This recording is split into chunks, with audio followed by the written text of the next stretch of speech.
The wedding of Jeff Bezos, the fourth richest man in the world, wasn't just a celebration.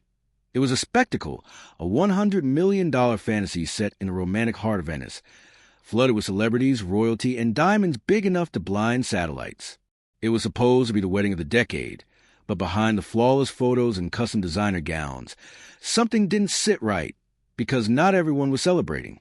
There were protests in the streets, angry locals, critics tearing the couple apart, and rumors swirling around the bride that made people question, who really is Lauren Sanchez? What made Jeff Bezos walk away from a 25-year marriage for her? What did she look like before the plastic surgery rumors? And why did this wedding cause a wave of backlash across the globe? What happened behind the closed doors of this billionaire fairy tale? Let's find out. When Jeff Bezos announced his wedding plans with Lauren Sanchez, the world didn't just react. It stopped. The location, Venice, Italy, not just any venue, but the Grey Palace in Amman, Venice, two of the city's most luxurious and historic hotels. Bezos rented them both. The media called it a billionaire's fever dream. Lavish dinners every night, custom boats ferrying guests through the flooded streets, A-list celebrities arriving like royalty. It was a red carpet event disguised as a wedding, and yet, in the shadow of all that glitter, a storm was brewing. Before Bezos was a yacht-riding, fashion spread-dominating billionaire, he was a quiet, awkward tech nerd, glasses, hunched shoulders, more focus on code than cameras. He was married to Mackenzie Scott, a brilliant author, and the woman who helped him build Amazon from their garage. Then it all shattered. Leaked texts, private photos, a tabloid explosion. Bezos was caught in an affair with Lauren Sanchez, a glamorous TV personality with a bold past. The leak came from her own brother, who reportedly sold the messages for $200,000. The world watched as Bezos divorced Mackenzie and handed her $40 billion, the largest divorce settlement in history. And Lauren? She stepped into the spotlight. Born to a Mexican-American family, Lauren Sanchez's rise wasn't exactly traditional. She struggled with dyslexia in school, barely made it through college, but she had one thing that couldn't be taught: pure, unstoppable ambition. From local news stations to hosting red carpets and entertainment shows, she forced her way into the industry bit by bit. She became a known name and face. Her acting roles were brief but memorable, with cameos in Fight Club, The Day After Tomorrow, and more. But her life wasn't just glitz. She's a licensed helicopter pilot, a mother of three from different relationships, and formerly married to a Hollywood super agent. Her life has always danced on the edge of fame, and her appearance constantly scrutinized. Nose job rumors, lip injections, breast augmentation. People tore her apart online, comparing before and after photos with microscope-level precision. But Lauren never backed down. Then came Jeff Bezos' transformation. Gone was the stiff tech CEO, and came the bronze, shredded, cowboy hat-wearing version. Open shirts, luxury yachts, flashy sunglasses. Bezos 2.0 wasn't just richer, he was louder. People joked that he downloaded a new personality, and Lauren, she was the co-architect of this reinvention. She didn't fade into the background like some billionaire wives. She leaned in hard. Paparazzi photos, red carpet smirks, exclusive interviews. But this wasn't just a love story. This was a brand reboot.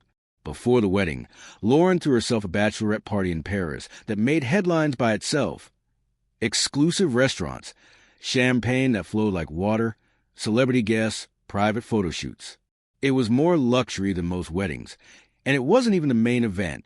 Critics said the whole thing felt like a PR parade, but Lauren didn't care. She was always a headline, never the footnote. As the wedding approached, so did the anger. Locals in Venice were furious. The canals were packed with Bezos' water taxis. Hotels were off limits to regular tourists, and protesters held signs calling a circus for the ultra-rich. Activists even threatened to flood the wedding with inflatable crocodiles, a surreal but very real protest against billionaire tourism. To calm the outrage, Bezos donated $2 million to preserve Venice's lagoon. He also declined wedding gifts, asking guests to donate to UNESCO instead. Nice gesture, but critics weren't convinced. When the big day arrived, it was everything you'd expect from a man worth over $200 billion. Lauren wore a custom lace gown by Dolce & Gabbana, high neckline, mermaid silhouette, inspired by Sophia Loren. She later changed into a corset dress and a cocktail number adorned with over 175,000 crystals. Rumor has it she packed 27 different outfits for the multi-day celebration. The venue, San Giorgio Maggiore, a stunning island in Venice. Andrea Bocelli's son serenaded the couple. Royal guests from Jordan watched on. Even Bill Gates showed up. But the ceremony wasn't legal. The couple had already signed papers in the U.S. weeks earlier. This was just performance. As the celebrations exploded online, so did the criticism. People called Lauren a fake feminist for using her spaceflight with an all-female crew as what looked like a media stunt. Her revealing inauguration outfit was mocked by conservative groups. Her plastic surgery became a meme. Even the wedding invitations, crafted with care, were dragged for being cheap-looking and tasteless. When your wedding costs $100 million, expectations are sky-high, and the internet is ruthless. So now the big question, was this love or a luxury performance? Some say Bezos is simply a man reborn, chasing happiness after decades of quiet work. Others argue this is a midlife crisis in designer shoes. Lauren's critics say she chased a bag. Her supporters call her confident, bold, and unapologetically herself. Bezos' defenders say he found someone who truly listens. His skeptics see a calculated move. The wedding of Jeff Bezos and Lauren Sanchez wasn't just a wedding. It was a message, a statement about wealth, fame, love, and how blurred those lines have become. It became a mirror reflecting everything we idolize, envy, mock, and question about the ultra-rich. Think about it. A $100 million celebration in a city struggling with over-tourism, hand-stitched gowns next to handmade protest signs, media headlines screaming wedding of the century, while locals asked, who gave them the right? On one hand, you have a couple celebrating their version of happiness. On the other, a world watching and judging every move. This event wasn't just documented. It was dissected. Some called it romantic.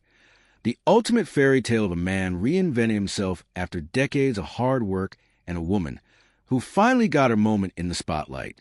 Others saw a shallow performance, image over intimacy, spectacle over sincerity. So here's the real question. Was this wedding about love or leverage? Because Lauren Sanchez didn't just marry a billionaire. She married a brand. And Bezos didn't just marry a woman. He aligned himself with a new identity. The world, it doesn't look at them like people anymore. It looks at them like characters. Billionaire Barbie and space cowboy Ken, paparazzi perfect, Instagram polished, controversial but impossible to ignore. That's the price of fame now. Every emotion becomes content. Every choice becomes a headline. Every moment is edited, filtered, and judged by millions. But maybe that's exactly what they want. Maybe this wasn't just a wedding. Maybe it was a business strategy, a lifestyle ad, a statement that says, this is what it looks like when you win. And that's what makes people uncomfortable, because for many, it didn't look like love. It looked like power. So we'll leave you with one final question. If you had $200 billion, would your love story still look like this? Would you rent a city where 27 outfits invite royalty and fly private to space for fun? Or would you still believe that love, real love, doesn't need a spotlight to be real? Let us know what you think in the comments. We want to hear your take, whether you admired it, questioned it, or just couldn't look away. If you enjoyed this video and want more stories that go beyond the headlines, ones that dig into the truth behind the glitz, hit the like button, share it with someone, and make sure to subscribe. Because this isn't just entertainment. It's a reminder that behind every perfect photo there's a story, and sometimes that story is stranger than fiction. Thanks for watching, and we'll see you in the next.